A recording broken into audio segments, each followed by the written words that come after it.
ধন, সম্পদ, ঐশ্বর্য। মানুষ হয় নিজের সৌভাগ্যের দ্বারা এগুলো লাভ করে থাকেন বা কর্মের দ্বারা। সৌভাগ্য আসলে কি? গ্রহের দশা, যা প্রত্যেক মুহূর্তে বদলাতে থাকে। কর্মের মাধ্যমে যখন আপনি ধন অর্জন করেন, তখন সেই ধন আপনার আগামী প্রজন্ম লাভ করে। সেটা হয় সে ভোগ করে বা তার জন্য তার ভোগান্তি হয়। আর এটা নির্ভর করছে আপনার কর্মের ওপরে। কি কর্ম করেছেন আপনি সেই ধনকে লাভ করার জন্য? যদি আপনি সৎ পথে চলেন, নিষ্ঠা ভরে আপনি কর্ম করে থাকেন এবং তার ফলে আপনি ধন অর্জন করে থাকেন, তাহলে আপনার আগামী প্রজন্ম সেটা ভোগ করবে, সেটা প্রয়োগ করবে নিজের বিকাশের জন্য। কিন্তু যদি আপনি কুকর্ম করে থাকেন, কোনো রকম ছলনা করে থাকেন এই ধন লাভ করার জন্য, তাহলে 100% আপনার আগামী প্রজন্মকে এর জন্য ভুগতেই হবে। তাহলে আপনি কি চাইবেন? যে আপনার আগামী প্রজন্ম সুখ ভোগ করবে, নাকি আপনার কুকর্মের পরিণাম ভোগ করবে? নির্বাচন আপনারই। আসুন আমার সাথে ভালোবেসে বলুন, রাধা রাধা। আজ আমরা মানুষের আরও একটি শত্রুর বিষয়ে কথা বলবো, যার নাম হলো লোভ। যে কোনো বস্তুকে অত্যাধিক লাভ করার যে বাসনা, যতটা লাভ করেছি ততটা যথেষ্ট নয়, আমার আরও চাই, আরও চাই, একেই বলে লোভ। এবার এই লোভ আপনার জীবনে শুভ না অশুভ, আপনার মিত্র নাকি আপনার শত্রু, সেটাও নির্ভর করছে আপনার ওপর। যেমন ধরুন, কোনো ব্যক্তির অসম্ভব ধনের লোভ, সে সেটা অর্জন করছে আর সেটা সংগ্রহ করছে, আর সেটা লাভ করার জন্য সে অনৈতিক কাজ করছে। যদি এই সব হতে থাকে, তাহলে লোভ কিন্তু আপনার পক্ষে অত্যন্ত ক্ষতিকারক। কিন্তু যদি সেই ব্যক্তি ধরুন ধন অর্জন করছেন, তার সাথে নীতিও পালন করছেন, আর সংগ্রহ করার পরে সেটা সংসারে ছড়িয়ে দিচ্ছেন, যদি এমনটা হয়, তাহলে এই লোভ আপনার বন্ধু হয়ে উঠতে পারে।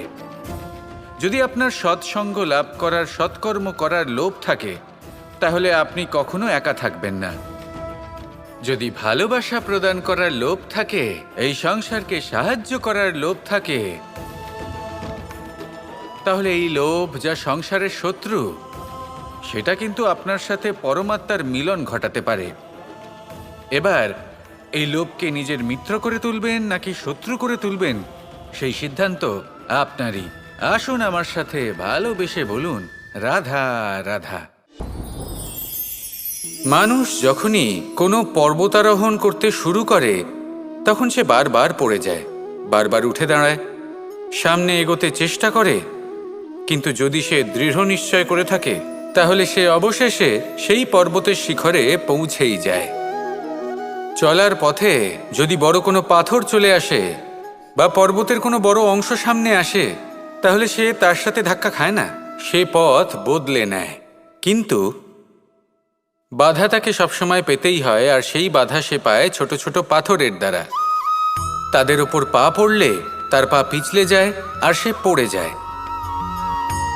এই ছোট ছোট পাথর হলো আমাদের জীবনের সেই ছোট ছোট সমস্যা, সেই ছোট ছোট ভুলগুলো যেগুলো আমরা অবজ্ঞা করতে থাকি। আমরা ভাবি এর দ্বারা কি বা ক্ষতি হবে, কিন্তু সেগুলোই অনেক সময় আমাদের অসফলতার কারণ হয়ে দাঁড়ায়। যত তাড়াতাড়ি সম্ভব এই ছোট ছোট পাথরগুলিকে জীবন থেকে তুলে ফেলে দিন।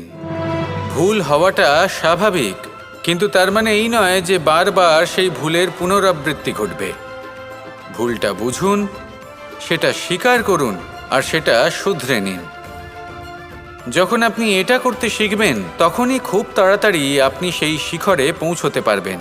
আর যখন পৌঁছে যাবেন, তখন এই মন প্রসন্ন হয়ে বলবে, রাধা রাধা।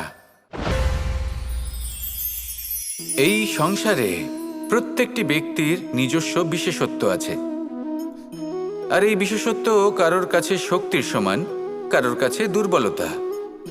তা সে মানুষই হোক বা পশু পাখিই হোক না কেন। যেমন মাছ নিজের সমগ্র জীবন জলের মধ্যেই যাপন করতে পারে, কিন্তু সে বনের মধ্যে ছুটতে পারবে না। সেখানে সিংহকে বনের রাজা বলা হয়, কিন্তু সে তার আধিপত্য জলে স্থাপন করতে পারবে না। যদি এই সিংহ মাছকে এই প্রতিস্পর্ধা জানায় যে তুমি বনের মধ্যে এসে আমার সম্মুখীন হও, তাহলে সেটা অনুচিত হবে। সেটা মাছের দুর্বলতা নিয়ে উপহাস করার মতোই হবে। এবার সংসার এটা দেখে যিনি দুর্বল তার পরিস্থিতি দেখেও হাসবে, আর আপনার মূর্খামি দেখেও উপহাসই করবে। সেই জন্য নিজের জীবনে সব সময় যদি নিজের তুলনা করতে হয়, তাহলে সেই ব্যক্তির সাথে করুন যে বল, স্থান এবং ধন এই 3 দিকে আপনার সমতুল্য, কারণ সেক্ষেত্রে দুজনেই উচিত শিক্ষা লাভ করবেন। যদি এমন কোনো ব্যক্তি থাকেন যিনি আপনার থেকে শক্তিশালী, কিন্তু তিনি আপনাকে দুঃখ দেওয়ার চেষ্টা করছেন, তাহলে এটা জেনে রাখবেন যে মানুষ কিন্তু সেই গাছেই পাথর ছুঁড়ে মারে যার ফল অত্যন্ত সুমধুর হয়ে থাকে। আর যদি আপনি বেশি শক্তিশালী হন, তাহলে অহংকার করবেন না। এটা মনে রাখবেন, অনেক বড় বড় পাথরও জলে ডুবে গিয়ে নিজের অস্তিত্ব হারিয়ে ফেলে। নিজের শক্তি সম্পর্কে সচেতন হন, সবাইকে ভালোবাসুন, সবাইকে সাহায্য করুন, আর আমার সাথে ভালোবেসে বলুন রাধা রাধা। মাতা পিতার মনে সবসময় এই বাসনা বাস করে যে ওনাদের সন্তানের যেন মঙ্গল হয়। নিজের সন্তানকে সেই সবকিছু দেবার সবসময় চেষ্টা করতে থাকেন যেগুলো তারা নিজেরা নিজেদের জীবনে কখনো পেতে পারেননি, এবং এই প্রক্রিয়ায় সবথেকে গুরুত্বপূর্ণ বিষয়টি ভুলে যান, নিজের সন্তানকে সেই জিনিস দেওয়া যেটা উনি সবথেকে আগে পেয়েছেন। আমি ধনের কথা বলছি না, আমি বলতে চাইছি নিজের অভিজ্ঞতা দ্বারা ওনারা যে মানসিক স্থিতি লাভ করেছেন, ওনারা যে মর্যাদা লাভ করেছেন, যে শিক্ষা ওনারা লাভ করেছেন, সবার আগে নিজের সন্তানকে সেটা দেওয়া প্রয়োজন। সেটা যদি নিজের সন্তানকে দিতে পারেন, তাহলে এই সন্তান জীবনে তার পথে এগোতেও পারবে, ধন অর্জন করতে পারবে এবং শক্তিশালী অনুভবও করতে পারবে। সেই জন্য সন্তানকে সবার আগে সেটা দান করুন যেটা সব থেকে বেশি মূল্যবান। সেটা দিন যেটা আপনি সবার আগে লাভ করেছেন। আসুন আমার সাথে ভালোবেসে বলুন রাধা রাধা।